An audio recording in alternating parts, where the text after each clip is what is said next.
ಸ್ನೇಹಿತರೆ, ನಿಮ್ಮ ಮಕ್ಕಳನ್ನು ಉತ್ತಮ ಅಡ್ವೊಕೇಟ್ ಆಗಿ ಅಥವಾ ವಕೀಲರಾಗಿ ಮಾಡಬೇಕೆಂಬ ಉದ್ದೇಶ ನಿಮ್ಮಲ್ಲಿದ್ದರೆ, ಅಥವಾ ನಿಮ್ಮ ಮಕ್ಕಳಿಗೆ LLB ಓದಿ ಉತ್ತಮ ಅಡ್ವೊಕೇಟ್ ಆಗಬೇಕೆಂಬ ಆಸೆ ನಿರ್ಧಾರಗಳು ದೃಢವಾಗಿದ್ದರೆ ಅಂತಹವರಿಗೆ ಈ ವಿಡಿಯೋವು ಉಪಯುಕ್ತ ಮಾಹಿತಿ ನೀಡುತ್ತದೆ.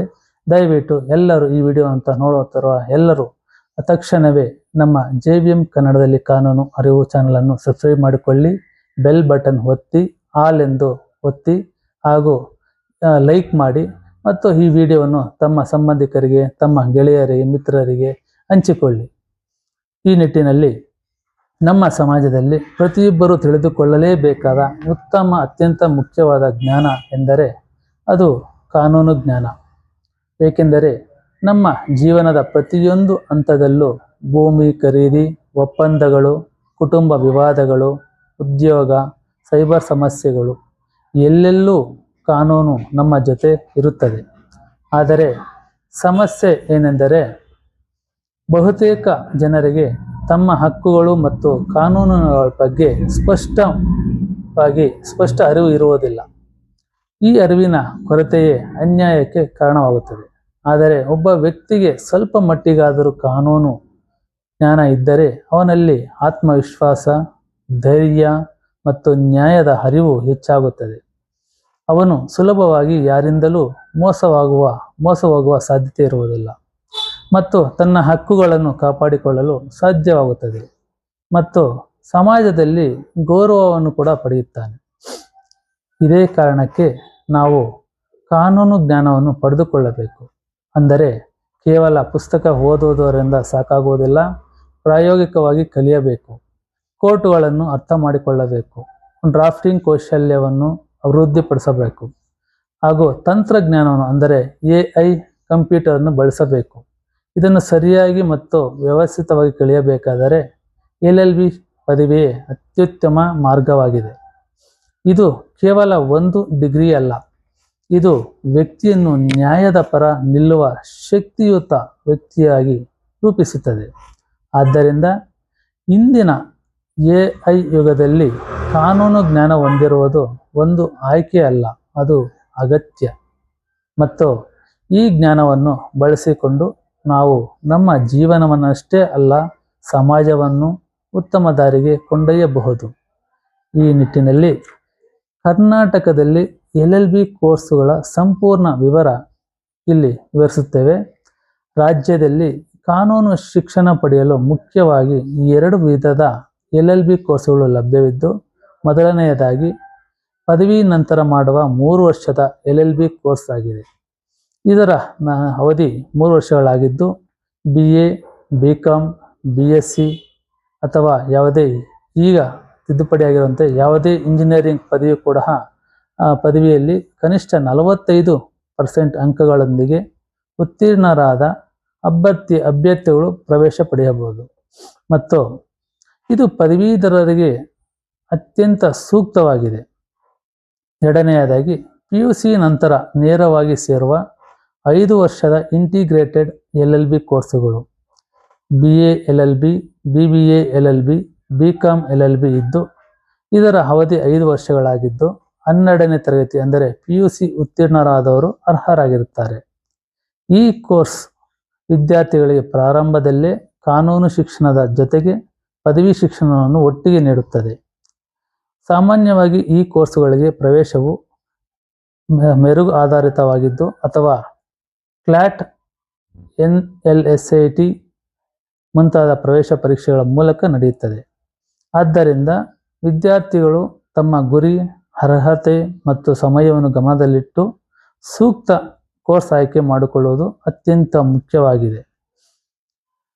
ಮತ್ತು ಈ ನಿಟ್ಟಿನಲ್ಲಿ ಕರ್ನಾಟಕದ ಟಾಪ್ ಲಾ ಕಾಲೇಜುಗಳು ವಿವರಗಳಲ್ಲಿ ರಾಷ್ಟ್ರ ಮಟ್ಟದಲ್ಲಿ ಅಗ್ರಸ್ಥಾನ ಹೊಂದಿರುವ ಪ್ರಮುಖ ಸಂಸ್ಥೆ ಎಂದರೆ ಬೆಂಗಳೂರಿನಲ್ಲಿರುವ national law school of India university ಅಂದರೆ NLSIU. ಇದು ಭಾರತದಲ್ಲಿ ನಂಬರ್ 1 ರ್ಯಾಂಕ್ ಪಡೆದಿರುವ ಅತ್ಯಂತ ಪ್ರತಿಷ್ಠಿತ ಕಾನೂನು ವಿಶ್ವವಿದ್ಯಾಲಯವಾಗಿದ್ದು, ಇಲ್ಲಿ ಅಧ್ಯಯನ ಮಾಡುವ ವಿದ್ಯಾರ್ಥಿಗಳಿಗೆ ಉನ್ನತ ಮಟ್ಟದ ಕಾನೂನು ಶಿಕ್ಷಣ, ಉತ್ತಮ ಫ್ಯಾಕಲ್ಟಿ ಮತ್ತು ರಾಷ್ಟ್ರೀಯ ಹಾಗೂ ಅಂತಾರಾಷ್ಟ್ರೀಯ ಮಟ್ಟದ ಅವಕಾಶಗಳು ದೊರೆಯುತ್ತವೆ. ಈ ಕಾಲೇಜಿನ ಒಟ್ಟು ಶುಲ್ಕವು ಸುಮಾರು 8 ಲಕ್ಷದಿಂದ 15 ಲಕ್ಷದವರೆಗೂ ಇರುತ್ತದೆ. ಪ್ರವೇಶವನ್ನು ಸಾಮಾನ್ಯವಾಗಿ NLSAT ಅಥವಾ CLAT ಕ್ಲಾಟ್ ಪರೀಕ್ಷೆಗಳ ಮೂಲಕ ಪಡೆಯಬೇಕಾಗುತ್ತದೆ ಮತ್ತು ಇಲ್ಲಿ ಪದವಿ ಪಡೆದವರು ಉನ್ನತ ಮಟ್ಟದ ವಕಾಲತ್ತು, ನ್ಯಾಯಾಂಗ ಸೇವೆಗಳು, ಕಾರ್ಪೊರೇಟ್ ಲಾ ಕ್ಷೇತ್ರ ಹಾಗೂ ಅಂತಾರಾಷ್ಟ್ರೀಯ ಕಾನೂನು ಕ್ಷೇತ್ರಗಳಲ್ಲಿ ಯಶಸ್ವಿಯಾಗಿ ಮುಂದುವರಿಯಲು ಅತ್ಯುತ್ತಮ ಅವಕಾಶ ಪಡೆಯುತ್ತಾರೆ. ಇಲ್ಲಿ ಮುಖ್ಯವಾಗಿ ನಾವು ಗಮನಿಸಬೇಕಾದ ವಿಚಾರವೇನೆಂದರೆ, ನಮ್ಮ ಭಾರತದಲ್ಲಿಯೇ ಅತ್ಯುತ್ತಮ ಲಾ ಕಾಲೇಜ್ ಅಂದರೆ NLSAT ಅಥವಾ ಕ್ಲಾಟ್. ಇದು ಕೇಂದ್ರ ಸರ್ಕಾರದ ಒಂದು ಇದರಲ್ಲಿ ಇರುತ್ತದೆ. ಈ ಕ್ಲಾಟ್ ಎಕ್ಸಾಮ್ ಅನ್ನು ಉತ್ತೀರ್ಣರಾದವರು ಅವರ ವಕೀಲ ವೃತ್ತಿಯಲ್ಲಿ ಅತ್ಯುತ್ತಮದ ಒಂದು ಸ್ಥಾನಕ್ಕೆ ಹೋಗುತ್ತಾರೆ. ಅವರಿಗೆ ಎಲ್ಲ ನ್ಯಾಯಾಂಗ ಸೇವೆ ಆಗಬಹುದು ಮತ್ತು ಕಾರ್ಪೊರೇಟ್ ಲಾ ಆಗ್ಬೋದು, ಕಾರ್ಪೊರೇಟ್ ಲಾ ಕ್ಷೇತ್ರ ಆಗ್ಬೋದು, ಅಂತಾರಾಷ್ಟ್ರೀಯ ಕಾನೂನು ಆಗ್ಬೋದು. ಒಂದು ಉತ್ತಮ ವೇದಿಕೆ ಇಲ್ಲಿ ಸಿದ್ಧವಾಗಿರುತ್ತದೆ. ಇಲ್ಲಿ ಕಲಿತವರು, ಇಲ್ಲಿ ಉತ್ತೀರ್ಣರಾದವರು ಒಳ್ಳೊಳ್ಳೆಯ ಒಂದು ಪೊಸಿಷನ್ಗೆ ಹೋಗುವ ಸಾಧ್ಯತೆ ಇರುತ್ತದೆ. ಈ ನಿಟ್ಟಿನಲ್ಲಿ ಮತ್ತೊಮ್ಮೆ ಕರ್ನಾಟಕದ ಪ್ರಮುಖ ಖಾಸಗಿ ಕಾಲೇಜುಗಳಲ್ಲಿ ಬೆಂಗಳೂರು ನಗರದಲ್ಲಿರುವ KLE ಸೊಸೈಟಿಯ ಲಾ ಕಾಲೇಜ್ ಉತ್ತಮ ಪ್ರತಿಷ್ಠೆ ಹೊಂದಿದ್ದು, ಇದರ ಒಟ್ಟು ಶುಲ್ಕವು ಸುಮಾರು 75,000ದಿಂದ 3.5 ಲಕ್ಷದವರೆಗೂ ಇರುತ್ತದೆ ಹಾಗೂ ವಾರ್ಷಿಕ ಶುಲ್ಕವು ಸುಮಾರು 85,000ದಿಂದ 1,60,000ವರೆಗೂ ಇರುತ್ತದೆ ಮತ್ತು ರಾಜ್ಯ ಮಟ್ಟದಲ್ಲಿ ಉತ್ತಮ ಹೆಸರನ್ನು ಹೊಂದಿದೆ. ಇದೇ ರೀತಿಯಾಗಿ Christ university school of law ಉತ್ತಮ ಪ್ಲೇಸ್ಮೆಂಟ್ ಹಾಗೂ ಕಾರ್ಪೊರೇಟ್ ಎಕ್ಸ್ಪೋಜರ್ ಆಗಿ ಪ್ರಸಿದ್ಧವಾಗಿದ್ದು, ಇದರ ಶುಲ್ಕವು 3 ಲಕ್ಷದಿಂದ 7 ಲಕ್ಷದವರೆಗೂ ಇರುತ್ತದೆ ಮತ್ತು ಅಲಿಯನ್ಸ್ ಸ್ಕೂಲ್ ಆಫ್ ಕಾರ್ಪೊರೇಟ್ ಕಾನೂನು ಕ್ಷೇತ್ರದ ಮೇಲೆ ಹೆಚ್ಚು ಗಮನ ನೀಡುತ್ತಿದ್ದು, ಇದು ಒಟ್ಟು ಶುಲ್ಕವು ಸುಮಾರು 9 ಲಕ್ಷದವರೆಗೂ ಇರುತ್ತದೆ. CMR university school of legal studies ಕೂಡ ಉತ್ತಮ ಶಿಕ್ಷಣ ಮತ್ತು ಅವಕಾಶವನ್ನು ನೀಡುತ್ತಿದ್ದು, ಇದರ ಶುಲ್ಕವು 3,60,000ದಿಂದ 7,50,000ವರೆಗೂ ಇರುತ್ತದೆ. ಆದ್ದರಿಂದ ವಿದ್ಯಾರ್ಥಿಗಳು ತಮ್ಮ ಬಜೆಟ್ ಮತ್ತು ಭವಿಷ್ಯದ ಗುರಿಯನ್ನು ಅವಲಂಬಿಸಿ ಈ ಖಾಸಗಿ ಕಾಲೇಜುಗಳನ್ನು ಆಯ್ಕೆ ಮಾಡಿಕೊಳ್ಳಬಹುದು. ಈ ನಿಟ್ಟಿನಲ್ಲಿ ಕರ್ನಾಟಕದ ಸರ್ಕಾರಿ ಹಾಗೂ ಕಡಿಮೆ ವೆಚ್ಚದ ಲಾ ಕಾಲೇಜುಗಳು ವಿದ್ಯಾರ್ಥಿಗಳಿಗೆ ಆರ್ಥಿಕವಾಗಿ ಅತ್ಯುತ್ತಮ ಆಯ್ಕೆಯಾಗಿದ್ದು, ಬೆಂಗಳೂರು ಯೂನಿವರ್ಸಿಟಿ ಲಾ ಕಾಲೇಜ್ ಅತ್ಯಲ್ಪ ಶುಲ್ಕದಲ್ಲಿ ಉತ್ತಮ ಕಾನೂನು ಶಿಕ್ಷಣವನ್ನು ನೀಡುವುದರ ಜೊತೆಗೆ ನ್ಯಾಯಾಂಗ ಪರೀಕ್ಷೆಗಳ ತಯಾರಿಗೆ ಸಹ ಅತ್ಯಂತ ಉಪಯುಕ್ತವಾಗಿದೆ. Doctor BR Ambedkar law college ಕೂಡ ಉತ್ತಮ ಪ್ರತಿಷ್ಠೆ ಹೊಂದಿದ್ದು, ಇದರ ಒಟ್ಟು ಶುಲ್ಕವು ಸುಮಾರು 60,000 ಇರಬಹುದು. ಇದು ಮಧ್ಯಮ ವರ್ಗದ ವಿದ್ಯಾರ್ಥಿಗಳಿಗೆ ಅನುಕೂಲಕರವಾಗಿದೆ. ಇನ್ನು ಕಡಿಮೆ ವೆಚ್ಚದಲ್ಲಿ ಅಧ್ಯಯನ ಮಾಡಲು ಬಯಸುವವರಿಗೆ SEA ಲಾ ಕಾಲೇಜ್ ಅತ್ಯಂತ ಕಡಿಮೆ ಶುಲ್ಕ ಸುಮಾರು 22,800 ರೂಪಾಯಿ ಹೊಂದಿರುವ ಆಯ್ಕೆಯಾಗಿದೆ. ಒಟ್ಟಾರೆ ಕರ್ನಾಟಕ ರಾಜ್ಯದಲ್ಲಿ 100ಕ್ಕೂ ಹೆಚ್ಚು ಲಾ ಕಾಲೇಜುಗಳು ಲಭ್ಯವಿದ್ದು, ವಿವಿಧ ಶುಲ್ಕ ಶ್ರೇಣಿಗಳಲ್ಲಿ ವಿದ್ಯಾರ್ಥಿಗಳು ತಮ್ಮ ಬಜೆಟ್ ಮತ್ತು ಗುರಿಯನ್ನು ಅವಲಂಬಿಸಿ ಸೂಕ್ತ ಕಾಲೇಜನ್ನು ಆಯ್ಕೆ ಮಾಡಿಕೊಳ್ಳಬಹುದು. ಈ ನಿಟ್ಟಿನಲ್ಲಿ ಕರ್ನಾಟಕದಲ್ಲಿನ LLB ಕೋರ್ಸುಗಳ ಅಂದಾಜು ಶುಲ್ಕ ರಚನೆ ಕಾಲೇಜಿನ ಪ್ರಕಾರ ಭಿನ್ನವಾಗಿದ್ದು, ಸರ್ಕಾರಿ ಕಾಲೇಜುಗಳಲ್ಲಿ ಒಟ್ಟು ಶುಲ್ಕವು ಸುಮಾರು 20,000ದಿಂದ 1 ಲಕ್ಷದವರೆಗೆ ಇರುತ್ತದೆ. ಇದು ಆರ್ಥಿಕವಾಗಿ ಅತ್ಯಂತ ಅನುಕೂಲಕರ ಆಯ್ಕೆಯಾಗಿರುತ್ತದೆ ಮತ್ತು ಸೆಮಿ ಪ್ರೈವೇಟ್ ಕಾಲೇಜುಗಳಲ್ಲಿ ಶುಲ್ಕವು ಸುಮಾರು 1 ಲಕ್ಷದಿಂದ 3 ಲಕ್ಷದವರೆಗೂ ಇರುತ್ತದೆ. ಇದು ಮಧ್ಯಮ ಮಟ್ಟದ ವೆಚ್ಚವಾಗಿರುತ್ತದೆ. ಖಾಸಗಿ ಕಾಲೇಜುಗಳಲ್ಲಿ ಶುಲ್ಕವು 3 ಲಕ್ಷದಿಂದ 10 ಲಕ್ಷದವರೆಗೂ ಹೆಚ್ಚಾಗಿದ್ದು, ಉತ್ತಮ ಸೌಲಭ್ಯಗಳು ಮತ್ತು ಕಾರ್ಪೊರೇಟ್ ಎಕ್ಸ್ಪೋಜರ್ಗಳು ದೊರೆಯುತ್ತವೆ. ರಾಷ್ಟ್ರ ಮಟ್ಟದ ಶ್ರೇಷ್ಠ ಲಾ ವಿಶ್ವವಿದ್ಯಾಲಯಗಳು ಅಂದರೆ NLUಗಳಲ್ಲಿ ಶುಲ್ಕವು ಸುಮಾರು 8 ಲಕ್ಷದಿಂದ 15 ಲಕ್ಷದವರೆಗೆ ಇರುತ್ತದೆ. ಆದರೆ ಇಲ್ಲಿ ಅತ್ಯುತ್ತಮ ಶಿಕ್ಷಣ, ಉನ್ನತ ಮಟ್ಟದ ಅವಕಾಶಗಳು ಮತ್ತು ಉತ್ತಮ ಭವಿಷ್ಯವನ್ನು ನಿರ್ಮಿಸುವ ಸಾಧ್ಯತೆಗಳಿವೆ. ಮುಂದುವರೆದು LLB ಅಧ್ಯಯನ ಮಾಡುವುದರಿಂದ ವಿದ್ಯಾರ್ಥಿಗಳಿಗೆ ಕಾನೂನು ಕ್ಷೇತ್ರಗಳಲ್ಲಿ ವ್ಯಾಪಕವಾದ ಅವಕಾಶಗಳು ದೊರೆಯುತ್ತವೆ. ವೃತ್ತಿ ಅವಕಾಶಗಳ ದೃಷ್ಟಿಯಿಂದ ಒಬ್ಬರು ನ್ಯಾಯಾಲಯದಲ್ಲಿ ವಕೀಲರಾಗಿ ಅಂದರೆ ಅಡ್ವೊಕೇಟ್ ಆಗಿ ಪ್ರಾಕ್ಟೀಸ್ ಮಾಡಬಹುದು. ನ್ಯಾಯಾಂಗ ಪರೀಕ್ಷೆಗಳ ಮೂಲಕ ನ್ಯಾಯಾಧೀಶರಾಗಬಹುದು. ವಿವಿಧ ಕಂಪನಿಗಳು ಮತ್ತು ಸಂಸ್ಥೆಗಳಿಗೆ ಕಾನೂನು ಸಲಹೆಗಾರರಾಗಿ ಅಂದರೆ ಲೀಗಲ್ ಅಡ್ವೈಸರ್ ಆಗಿ ಸೇವೆ ಸಲ್ಲಿಸಬಹುದು. ಕಾರ್ಪೊರೇಟ್ ಕ್ಷೇತ್ರಗಳಲ್ಲಿ ಕಾರ್ಪೊರೇಟ್ ಲಾಯರ್ ಆಗಿ ಹೆಚ್ಚಿನ ವೇತನದ ಉದ್ಯೋಗ ಪಡೆಯಬಹುದು. ಇಂದಿನ ಡಿಜಿಟಲ್ ಯುಗದಲ್ಲಿ ಸೈಬರ್ ಕಾನೂನು ತಜ್ಞ, ಸೈಬರ್ ಲಾ ಎಕ್ಸ್ಪರ್ಟ್ ಆಗಿ ಹೆಚ್ಚಿನ ಬೇಡಿಕೆಯ ಕ್ಷೇತ್ರದಲ್ಲಿ ಪರಿಣಿತಿ ಗಳಿಸಬಹುದು. ಹಾಗೆಯೇ ಸರ್ಕಾರಿ ಕ್ಷೇತ್ರಗಳಲ್ಲಿ ಪ್ರಾಸಿಕ್ಯೂಟರ್, ಲೀಗಲ್ ಆಫೀಸರ್ ಮುಂತಾದ ಹುದ್ದೆಗಳಲ್ಲಿ ಸೇವೆ ಸಲ್ಲಿಸುವ ಅವಕಾಶಗಳು ಲಭ್ಯವಿದ್ದು, LLB ಪದವಿ ವ್ಯಕ್ತಿಗೆ ಗೌರವ, ಸ್ಥಿರತೆ ಮತ್ತು ಬೆಳವಣಿಗೆಗೆ ದಾರಿಯನ್ನು ಒದಗಿಸುವ ಪ್ರಮುಖ ವೃತ್ತಿ ಆಯ್ಕೆಯಾಗಿದೆ. ಈ ನಿಟ್ಟಿನಲ್ಲಿ ಮುಂದುವರೆದು LLB ಪದವಿ ಪಡೆದ ನಂತರ ಆದಾಯದ ಸಾಧ್ಯತೆಗಳು ವ್ಯಕ್ತಿಯ ಅನುಭವ, ಕೌಶಲ್ಯ ಮತ್ತು ಆಯ್ಕೆ ಮಾಡಿದ ಕ್ಷೇತ್ರದ ಮೇಲೆ ಅವಲಂಬಿತವಾಗಿದ್ದು, ಆರಂಭಿಕ ಹಂತದಲ್ಲಿ ವಕೀಲರು ಸಾಮಾನ್ಯವಾಗಿ ತಿಂಗಳಿಗೆ 10,000ರಿಂದ 50,000ದವರೆಗೆ ಆದಾಯ ಗಳಿಸಬಹುದು. ಅನುಭವ ಹೆಚ್ಚಾದಂತೆ ಮತ್ತು ಹೆಸರು ಗಳಿಸಿದ ನಂತರ ಅನುಭವಿ ವಕೀಲರು ಎಕ್ಸ್ಪೀರಿಯನ್ಸ್ ಅಡ್ವೊಕೇಟ್ಸ್ ತಿಂಗಳಿಗೆ 1 ಲಕ್ಷಕ್ಕಿಂತ ಹೆಚ್ಚು ಸಂಪಾದಿಸುವ ಸಾಧ್ಯತೆ ಇರುತ್ತದೆ. ಅದೇ ರೀತಿ ಕಾರ್ಪೊರೇಟ್ ಕ್ಷೇತ್ರಗಳಲ್ಲಿ ಕೆಲಸ ಮಾಡುವ ಕಾರ್ಪೊರೇಟ್ ಲಾಯರ್ಗಳು ವರ್ಷಕ್ಕೆ 5 ಲಕ್ಷದಿಂದ 20 ಲಕ್ಷ ಅಥವಾ ಅದಕ್ಕಿಂತ ಹೆಚ್ಚು ಆದಾಯ ಗಳಿಸಬಹುದು. ಇದರಿಂದ LLB ವೃತ್ತಿ ದೀರ್ಘಾವಧಿಯಲ್ಲಿ ಆರ್ಥಿಕವಾಗಿ ಸ್ಥಿರ ಮತ್ತು ಬೆಳವಣಿಗೆಯಾದ ಅವಕಾಶಗಳನ್ನು ನೀಡುವ ಕ್ಷೇತ್ರವಾಗಿದೆ. ನೀವು ಈಗಾಗಲೇ ವಕೀಲರಾಗಿರುವ ಹಿನ್ನೆಲೆಯಲ್ಲಿ LLB ಅಧ್ಯಯನವು ನಿಮಗೆ ವಿಶೇಷವಾಗಿ ಹೆಚ್ಚಿನ ಪ್ರಯೋಜನಗಳನ್ನು ನೀಡುತ್ತದೆ. ನೀವು ನಿಮ್ಮದೇ ಲಾ ಫರ್ಮ್ ಅಥವಾ ಲೀಗಲ್ ಕನ್ಸಲ್ಟೆನ್ಸಿ ಸ್ಥಾಪಿಸಿ ವಿಸ್ತರಿಸಬಹುದು. ಜೊತೆಗೆ ನಿಮ್ಮ ಸೈಬರ್ ಜೂರಿಸ್ AI ಸ್ಟಾರ್ಟ್ಅಪ್ ಜೊತೆಗೆ ಕಾನೂನು ಜ್ಞಾನವನ್ನು ಸಂಯೋಜಿಸಿ ಆಧುನಿಕ ಲೀಗಲ್ ಟೆಕ್ ಕ್ಷೇತ್ರದಲ್ಲಿ ಮುನ್ನಡೆ ಸಾಧಿಸಬಹುದು. ಪ್ರಾಕ್ಟೀಸ್ ಕ್ಷೇತ್ರದಲ್ಲಿಯೂ ನೀವು ಭೂಮಿ ಕಾನೂನುಗಳು, PTS ಆಸ್ತಿ ವಿವಾದಗಳು, ಕ್ರಿಮಿನಲ್ ಲಾ ಹಾಗೂ ಇಂದಿನ ಯುಗದಲ್ಲಿ ಅತ್ಯಂತ ಬೇಡಿಕೆ ಇರುವ ಸೈಬರ್ ಲಾ ಕ್ಷೇತ್ರಗಳಲ್ಲಿ ಪರಿಣಿತಿ ಪಡೆದು ಹೆಚ್ಚಿನ ಕ್ಲೈಂಟ್ಗಳನ್ನು ಆಕರ್ಷಿಸಬಹುದು ಮತ್ತು ನಿಮ್ಮ ವೃತ್ತಿ ಜೀವನವನ್ನು ಇನ್ನಷ್ಟು ಬಲಪಡಿಸಬಹುದು.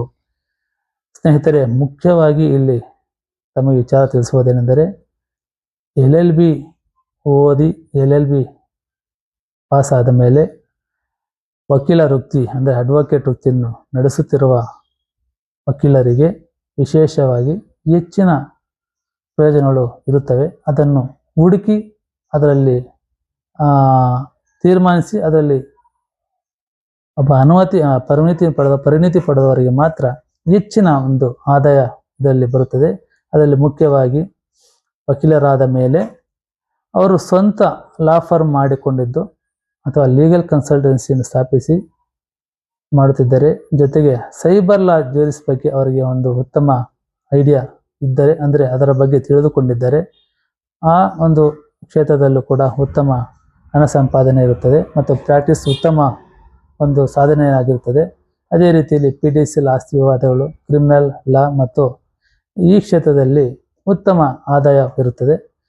ಏನೇ ಆದರೂ ಈ ಕ್ಷೇತ್ರಗಳೆಲ್ಲನೂ ಉತ್ತಮ ಅನುಭವ ಹೊಂದಿರುವಂಥ ವಕೀಲರಿಗೆ ಉತ್ತಮ ಆದಾಯ ಕೂಡ ಇರುತ್ತದೆ.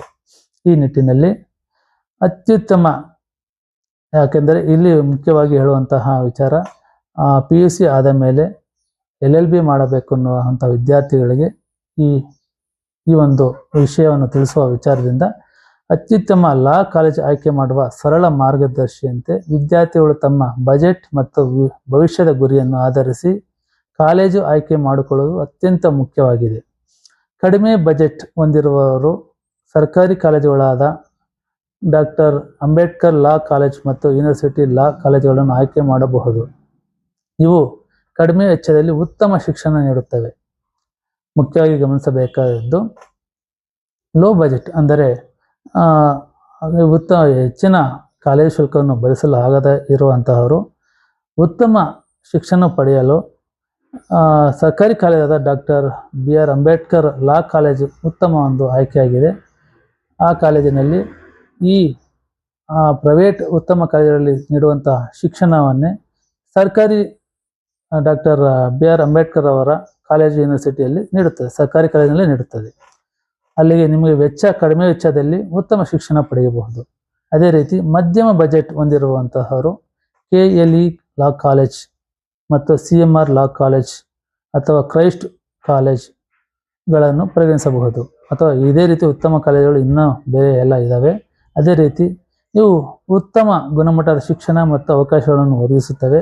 ಹೆಚ್ಚಿನ ಬಜೆಟ್ ಮತ್ತು ಉನ್ನತ ಮಟ್ಟದ ಗುರಿಗಳನ್ನು ಹೊಂದಿರುವವರು, ಹೆಚ್ಚಿನ ಬಜೆಟ್ ಆದರೂ ಪರವಾಗಿಲ್ಲ, ಉನ್ನತ ಗುಣಮಟ್ಟ ಬೇಕು ಅನ್ನುವಂತಹ ವಿದ್ಯಾರ್ಥಿಗಳು, ಪೋಷಕರು ರಾಷ್ಟ್ರ ಮಟ್ಟದ ಒಂದು ಯೂನಿವರ್ಸಿಟಿ ಆಗಿರುವಂತಹ NLSIU ಮತ್ತು ಕ್ರೈಸ್ಟ್ ಯೂನಿವರ್ಸಿಟಿ ಹಾಗೂ ಅಲಯನ್ಸ್ ಲಾ ಕಾಲೇಜುಗಳನ್ನು ಆಯ್ಕೆ ಮಾಡಿಕೊಳ್ಳಬಹುದು. ಇವು ಅತ್ಯುತ್ತಮ ಫ್ಯಾಕಲ್ಟಿ, ಎಕ್ಸ್ಪೋಜರ್ ಮತ್ತು ಪ್ಲೇಸ್ಮೆಂಟ್ ಅವಕಾಶಗಳನ್ನು ನೀಡುತ್ತವೆ. ಆದ್ದರಿಂದ ಸರಿಯಾದ ಕಾಲೇಜು ಆಯ್ಕೆ ನಿಮ್ಮ ಭವಿಷ್ಯವನ್ನು ನಿರ್ಧರಿಸುವ ಪ್ರಮುಖ ಹಂತವಾಗಿದೆ. LLB ಅಧ್ಯಯನಕ್ಕೆ ಸಂಬಂಧಿಸಿದ ಪ್ರಮುಖ ಅಂಶಗಳನ್ನು ಗಮನದಲ್ಲಿಡುವುದು ಅತ್ಯಂತ ಅಗತ್ಯವಾಗಿದ್ದು, ಮೊದಲು ನೀವು ಆಯ್ಕೆ ಮಾಡುವ law college bar council of India ಅಂದರೆ BSI ಮಾನ್ಯತೆ ಹೊಂದಿರುವುದೇ ಎಂಬುದನ್ನು ಖಚಿತಪಡಿಸಿಕೊಳ್ಳಬೇಕು. ಏಕೆಂದರೆ BCI ಮಾನ್ಯತೆ ಇಲ್ಲದ ಕಾಲೇಜಿನಲ್ಲಿ ಪಡೆದ ಪದವಿ ವಕೀಲಿಕೆಗಾಗಿ ಮಾನ್ಯವಾಗುವುದಿಲ್ಲ. ಇದು ತುಂಬ ಉಪಯುಕ್ತವಾದ ಮಾಹಿತಿ. ತಾವು ಯಾವ ಕಾಲೇಜಿಗೆ LLB ಅಧ್ಯಯನ ಮಾಡಲು ನೀವು ಎಂಟ್ರಿ ಆಗ್ತಿರೋ ಆ ಕಾಲೇಜಿನ ಬಗ್ಗೆ ಮೊದಲು ತಿಳಿದುಕೊಳ್ಳಬೇಕು. ಆ college bar council of India ಅಂದರೆ BCI ಮಾನ್ಯತೆ ಇದೆಯೇ ಇಲ್ಲವೇ ಎಂಬುದು ತಿಳಿದುಕೊಳ್ಳುವುದು ನಿಮ್ಮ ಪ್ರಮುಖ ವಿಚಾರವಾಗಿದೆ. ಆ BCI ಮಾನ್ಯತೆ ಪಡೆದಿರುವಂತಹ ಕಾಲೇಜಿಗೆ ತಾವು ಆಯ್ಕೆಯಾದರೆ ಅಥವಾ ಅದರಲ್ಲಿ ನೀವು LLB ಮಾಡಿದರೆ ಮಾನ್ಯತೆ ಇರುತ್ತದೆ. ಜೊತೆಗೆ ಸಾಮಾನ್ಯವಾಗಿ ಕನಿಷ್ಠ 75% ಹಾಜರಾತಿ ಕಡ್ಡಾಯವಾಗಿದ್ದು, ಇದು ಪರೀಕ್ಷೆಗೆ ಅರ್ಹತೆ ಪಡೆಯಲು ಮುಖ್ಯವಾಗಿದೆ. ಇನ್ನೊಂದು ಪ್ರಮುಖ ವಿಷಯವೆಂದರೆ ಭಾರತದಲ್ಲಿ LLB ಕೋರ್ಸನ್ನು ಆನ್ಲೈನ್ ಮೂಲಕ ಮಾಡಲು ಅವಕಾಶ ಇಲ್ಲ. ಆದ್ದರಿಂದ ನಿಯಮಿತ ತರಗತಿಗಳಿಗೆ ಹಾಜರಾಗುವುದು ಅನಿವಾರ್ಯವಾಗಿದೆ. ಈ ನಿಟ್ಟಿನಲ್ಲಿ ಅಂತಿಮ ಸಲಹೆ ಏನೆಂದರೆ, ನಿಮ್ಮ ಮಕ್ಕಳಿಗೆ ಅಥವಾ ವಿದ್ಯಾರ್ಥಿಗಳಿಗೆ ಕಾನೂನು ಶಿಕ್ಷಣವನ್ನು ಆಯ್ಕೆ ಮಾಡುವಾಗ ಅವರ ವಿದ್ಯಾರ್ಹತೆಯನ್ನು ಆಧರಿಸಿ ಸರಿಯಾದ ಮಾರ್ಗವನ್ನು ಆರಿಸುವುದು ಅತ್ಯಂತ ಮುಖ್ಯವಾಗಿದೆ. PUC ನಂತರ ತಕ್ಷಣ ಕಾನೂನು ಕ್ಷೇತ್ರದಲ್ಲಿ ಮುಂದುವರಿಯಲು ಬಯಸುವವರಿಗೆ 5 ವರ್ಷದ ಇಂಟಿಗ್ರೇಟೆಡ್ LLB ಕೋರ್ಸ್ ಅತ್ಯುತ್ತಮ ಆಯ್ಕೆಯಾಗಿದ್ದು, ಇದು ಪ್ರಾರಂಭದಿಂದಲೇ ಗಟ್ಟಿಯಾದ ಕಾನೂನು ಜ್ಞಾನವನ್ನು ನೀಡುತ್ತದೆ. ಆದರೆ ಈಗಾಗಲೇ ಯಾವುದೇ ಪದವಿ ಪೂರ್ಣಗೊಳಿಸಿರುವವರು 3 ವರ್ಷದ LLB ಕೋರ್ಸ್ ಆಯ್ಕೆ ಮಾಡುವುದು ಸೂಕ್ತವಾಗಿದ್ದು, ಕಡಿಮೆ ಅವಧಿಯಲ್ಲಿ ಕಾನೂನು ಕ್ಷೇತ್ರಕ್ಕೆ ಪ್ರವೇಶಿಸಲು ಸಹಾಯ ಮಾಡುತ್ತದೆ. ಆದ್ದರಿಂದ ವಿದ್ಯಾರ್ಥಿಯ ಪ್ರಸ್ತುತ ಶಿಕ್ಷಣದ ಹಂತ ಮತ್ತು ಭವಿಷ್ಯದ ಗುರಿಯನ್ನು ಗಮನದಲ್ಲಿಟ್ಟು ಸರಿಯಾದ ಕೋರ್ಸ್ ಆಯ್ಕೆ ಮಾಡುವುದು ಯಶಸ್ಸಿಗೆ ಪ್ರಮುಖವಾಗಿದೆ. ಈ ನಿಟ್ಟಿನಲ್ಲಿ ಈ ವಿಡಿಯೋವನ್ನು ಕೊನೆಯವರೆಗೂ ನೋಡಿದ ತಮ್ಮೆಲ್ಲರಿಗೂ ಧನ್ಯವಾದಗಳು ಮತ್ತು ಅಭಿನಂದನೆಗಳು.